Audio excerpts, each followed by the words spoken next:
ní mọ̀ àsìkò yìí kò ń ṣe àsìkò tó yẹ ká máa jà. Mo rí gbogbo àwọn brọ́dà mi, mo rí àwọn oníkiní, àwọn kan ní Ìyábọ̀ Òjó ń bú àwọn oníkiní, Àbẹ̀ní náà bọ́ta, igbá kan gbogbo wọn bọ́ta. Mo tún rí ìyàwó àbúrò mi náà, òun náà bọ́ta ń bá wọn pò. That is not what we need.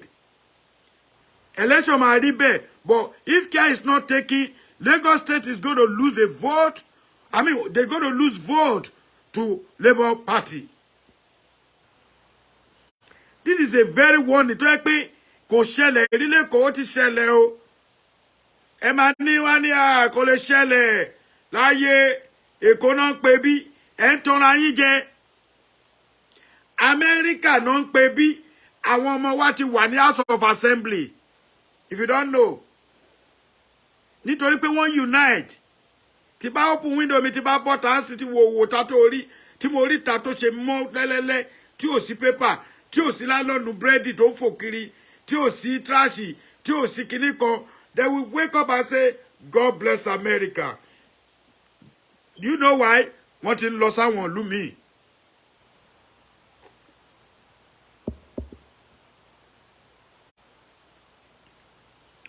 Àmọ́ kàkà kí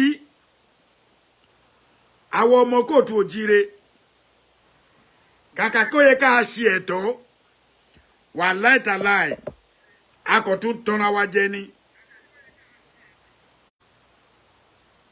Ó ti yé yín àwọn nǹkan tó yẹ ká ṣe tó yẹ kí ìlú bàbá wa fi dá ṣe. Èmi máa advice yín ẹ jọ̀ọ́. Kíní yìí anybody ò gbọ́dọ̀ gbé show mi o. Mi ò fẹ́ kẹ́ni kankan gbé show mi mọ́. Ìwọ tó bá fẹ́ gbé show Ààrẹ Almaroof o gbọ́dọ̀ wá sanwó ẹ̀ gbogbo ẹnu mo fi sọ. You need to get authorization from me. I'm not going to sit down here and be shouting, yelling, and ìwọ máa cross ẹsẹ̀ nínú yàrá ẹ̀ wá gbé show mi. Tó bá gbé show mi wọ́n á serve ẹ letter. Because this show is going to YouTube. Anybody tó bá gbé pé ààrẹ ó wọ̀nù Sanwó-Olú, èmi àti ẹ máa pàdé, màá report ẹ. Nobody should carry my show anymore. Enough is enough. Ó tó gẹ́ èmi náà mo owó ná. Inú àágùn tèmi ná bí mo ti ń ná lé. Ẹ jẹ́ kí èmi náà gbó lọ́wọ́ bí kí n fún àwọn èèyàn. Ẹ̀yin lẹ jẹ́ kí n ṣe give away last year nítorí ìsọkúsọ ọmọ Yorùbá. Ẹ̀yin ọmọ Èkó, this is the time for us to wake up. Ẹ̀yin ọmọ Yorùbá, this is the time for us to wake up. Tí bá ní kẹ́ wake up, ẹ jí kẹ́ má sùn. Bàbá wa Bọ́lá Ahmed Tinubu olódòdẹ. Ẹ bá ọmọ yín sọ̀rọ̀. Nǹkan tó yẹ kẹ́ ẹ ṣe nílẹ̀ Yorùbá, bàbá ẹ ṣe. Wọ́n lẹ́yìn lẹ win àti gbọ́. Inú tiwa ò ní bàjẹ́ fún ọmọ Yorùbá. Èmi ò ní problem pẹ̀lú bàbá Bọ́lá Ahmed Tinubu, mo ti máa sọ tipẹ́. In tó bá ti wá mú bàbá Bọ́lá Ahmed Tinubu wọlé, ẹ túnlẹ̀ Yorùbá ṣe. Gbogbo àwọn nǹkan tó ti ṣẹlẹ̀ ní Yorùbá tẹ́ ẹ̀ dá sí, Ọlọ́run ní jẹ́ kí búburú ṣẹlẹ̀ lọ́wọ́ yìí mo rò pé ẹ máa dá sí. Bàbá mi Bọ́lá Ahmed Tinubu olódòdẹ, ọgbọ́n ni kíní fi kọ́ yín o, mo mọ̀ pé ẹ gbọ́n jù wá lọ. Mo mọ̀ pé ọgbọ́n òṣèlú lẹ lò. Ló fi di pé tí nǹkan bá ṣẹlẹ̀ Yorùbá ẹ ní dá sí, ọgbọ́n òṣèlú lẹ lò. Kò yí ọ̀pọ̀lọpọ̀ pé ọgbọ́n òṣèlú lẹ lò. Ó yí àwọn tó yé, bọ̀ kò yí àwọn kan. Àmọ́ tó bá ń fẹ́ sára, ẹ jẹ́ kó máa fẹ́ sísàlẹ̀ náà. Tóru bá múyàn láti inú, nǹkan burúkú ni kóru múyàn láti inú. Ẹ ó dùn.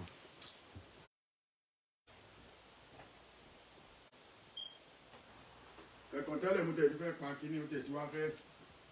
Mi mọ̀ pé mi charge kíní. Ẹ má bínú ẹjọ́ tó lọ lọ ẹjọ́. Tí ooru bá múyàn láti inú, kẹ́ ti mọ̀ pé ooru tó múyàn láti inú yẹn ó ṣe ooru lásán. Àmọ́ ọ̀pọ̀lọpọ̀ nínú wa ò get nǹkan tó right. Bàbá mi Bọ́lá Ahmed Tinubu, Sanwó Èkó, Sanwó-Olú. Inú mi dùn o, gbogbo àwọn Èkó ń jó, but ó yẹ kó wẹ̀yìn wò kọjọ́ tó lọ, advice ni fún yín. mo ti sọ èmi ní àwọn nǹkan kan tá a lè sọ fún governor bó ṣe wà yẹn tó yẹ pé kò ní lùsì vote ẹ èmi ò ṣe politician mi ò ṣòṣèlú mi ò ṣe PDP mi ṣe APC mi ṣe Labour Party but a ní ọgbọ́n if care is not taken like I said if care is not taken I swear to God a máa lose Èkó fún ọmọ Igbo gbogbo tó bá wo ní kálukú anybody lè bọ́ta kọ́ bú mi ààrẹ ó ti ń campaign kò ní dá fún yàrá yẹ anybody ọmọ Yorùbá lè mi ń sọ máa lé kíní kan ṣebí Yorùbá nation Yorùbá nation ní mi 100% mo sì ń dúró de pé ká lọ wa àmọ́ tí àsìkò tá a máa lọ yẹn ò wá tó tí bàbá Bọ́lá Ahmed dẹ̀ ti wọnú ilé òṣèlú a sì máa continue nǹkan láti máa sọ̀kò tó wà ńlẹ̀ ni a lè continue láti máa sọ̀rọ̀ Yorùbá nation everyday ní tó bá ń rìn ní gangan la fẹ́ sọ lé lórí ṣé mo make sense tàbí mi make sense ẹ jọ̀ọ́ torí Ọlọ́run Kubura ni máa ṣàwọn welcome Ọlátech mo rí yín ẹ bá mi share ètò ibẹ̀ yín wọlé ẹ má kàn mo máa parí ètò yìí láìpẹ́ yìí mo máa parí ẹ̀ láìpẹ́ yìí mo ti sọ fún yín pé ó kù 4 minutes 4 minutes I'm getting out of it. ṣe rí bí mo ṣe ń bá yín sọ̀rọ̀ yìí àfíìsì mo wà online ni màá pè é mo wà online mo wà online sẹ́ mo wà online màá pè é padà. ṣe rí bí mo ṣe ń bá yín sọ̀rọ̀ yìí gbogbo yín wọ́n congratulate yín ẹ ṣiṣẹ́ o mo rí pé wọ́n congratulate àbúrò mi Akíìmù náà lọ́yọ̀ọ́ lẹ́lẹ́kẹta àbẹ́lẹ́kẹrin ẹ ṣiṣẹ́ o ẹ bá àwọn opó àwọn òjíṣòro àwọn ògbówó lọ́ọ́ yín o adẹ̀ ń bá yín sọ̀rọ̀ àní buyín mo congratulate ẹ bàbá mi Sanwó-Olú brọ́dà mi tiẹ̀ ní Sanwó-Olú bàbá mi Olódòdẹ àti gbogbo àwọn tó bá wà ní ìcháàjì òṣèlú nílùú Èkó ẹ fura o Sanwó-Olú ẹ fura o pánsá ò fura pánsá já àjà ò fura àjà jì tó ń lé ò bá fura ò lè máa gbé tí ó fi lè mú ọmọ Yíbò win ní Lagos State ní under imú wa ní imú ihò mú wa wọ́n ti ra gbogbo Èkó tán torí gbogbo ìgbà tó yẹ ká fi ṣe oríire kódà àwọn ọmọ Yíbò tó ń ṣe oríire nílùú òyìnbó wọ́n máa lọ ra lé tó bá pélé ní 200 million tọmọ Yíbò ò bá ní 200 million yẹn lọ́wọ́ tó jẹ́ pé 150 million ló wà lọ́wọ́ ẹ̀ á wá pe àwọn ọ̀rẹ́ ẹ̀bí mélòó kan á ní kó dá owó yẹn fóun ó máa dá padà fún wọn pé I have a property I want to buy in Lagos ẹ mọ̀ bọ́yìn máa ń fọ́nbù tó bá ń sọ̀rọ̀ wọ́n máa ń fa akọ sí gan I must buy that house I must buy that land that 150,000 tó níyẹn á gba 50 million yòókù ó máa gbà náà ló lè gbà lọ́wọ́ èèyàn bíi mẹ́ta àwọn business partner wọ́n máa fún àwọn ará lé yẹn. But one thing I want the Igbo people to understand is don't ever call Lagos no man's land. Kò ní dá fún yàrá yàyín kẹ́ máa pe Lagos ní no man's land nílùú bàbá tiwa àbáyé ìfẹ́ bàjẹ́ ni mo mọ̀ pé máa wá bí láti wá bú mi Igbo a máa pe Èkó ní no man's land báwo ni East àti Èkó ṣe papọ̀ mọ́ra wọn àwọn nǹkan táwọn ò lè ṣe nílẹ̀ bàbá wọn àwọn Igbo wá ń ṣe nílẹ̀ Yorùbá a lè ṣe ìdajì ẹ wo báyìí mú ọmọ Yorùbá kan tó dìbò fún APC ní East wọ́n dẹ̀ nà máa yẹn wọ́n nà bolẹ̀ a lè dánrú ẹ̀wọ̀n bì ṣé àwa lè nà ọmọ Igbo bì kọ́ má gbìjà àbọ̀rọ̀ lásán fọmọlúwàbí ọ̀rọ̀ pọ̀ lẹ́nu mi o bọ́n mo kàn fẹ́ ṣọ́ọ̀tì ẹ̀ ọmọ Igbo will be telling you no vote in Biafra land no vote in the Biafra land you're not going to vote in Biafra land can't you vote in Biafra land we're going to kill you in Biafra land they will continue saying that but they now recruit themselves to Lagos State they come to Yoruba land recruit themselves recruit their youth they talk to their youth in this school university they talk to every one of them I know what I'm saying Governor Sanwo-Olu, you have to be very careful. Whoever be in APC or PDP, I don't care. Yoruba must not give chance to Igbo to become a Lagos state governor. They are working on it. We have two enemies in Nigeria. Two ethnic enemy, Lani. We have enemy of Hausa and Igbo. But our Igbo, they forget the help. Tí Yoruba ṣe fún wọn. Ìkànnì wọn ti sọ̀rọ̀ tó mọ́gbọ́n wá. Yoruba people do a lot of help for you during the war. A lot of people reject you guys. But we accept you in Yoruba land. Now you come in Yoruba land, you want to be Mr. Form. Lè jẹ́ tó ń dùn èmi. Èkó nílé owó fọmọ Ádámọ̀, ìwọ tí kádàrá ẹ bá bábẹ̀ mu ni. Ìbàdàn nílé owó fọmọ Ádámọ̀, tí kádàrá ẹ bá bábẹ̀ mu. Ọ̀yọ́ nílé owó fọmọ Ádámọ̀, tí kádàrá ẹ bá bábẹ̀ mu. Ìwọ tí kádàrá ẹ ò bá bábẹ̀ mu, wàá lọ sílùú mi. A lot of people kádàrá wọn bá Èkó mu. Èkó làwa ti ṣoríire, a lè ever gbà kí Èkó lọ́lẹ̀ láyé àti láyé.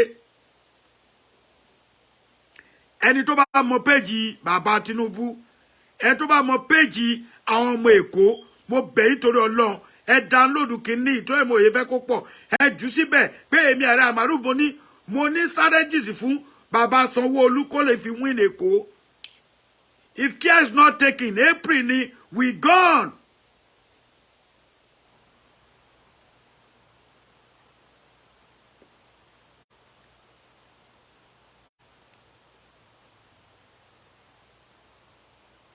Thank you. If we gone. This is not the time we have to be playing in Lagos State. And one gbogbo àmọ́ ẹ sọ gba àmọ́ àmọ́ tẹ́ tún ní gangan tó ń pè ní tọ́ọ̀gì lẹ́kọ̀ọ́, most of them tún lọ dìbò fún Igbo. Ọmọ Yorùbá ẹ wake up. Ẹ forget ẹ mi fẹ́ gbọ́. À ń ṣe nǹkan kan náà. That is the reason why táwa ṣe ń pariwo Yorùbá nation. À ń ṣe nǹkan kan náà. But Yoruba nation bá ti wá bọ́ sí, ẹ jẹ́ ká support ọmọ Yorùbá abínibí wa.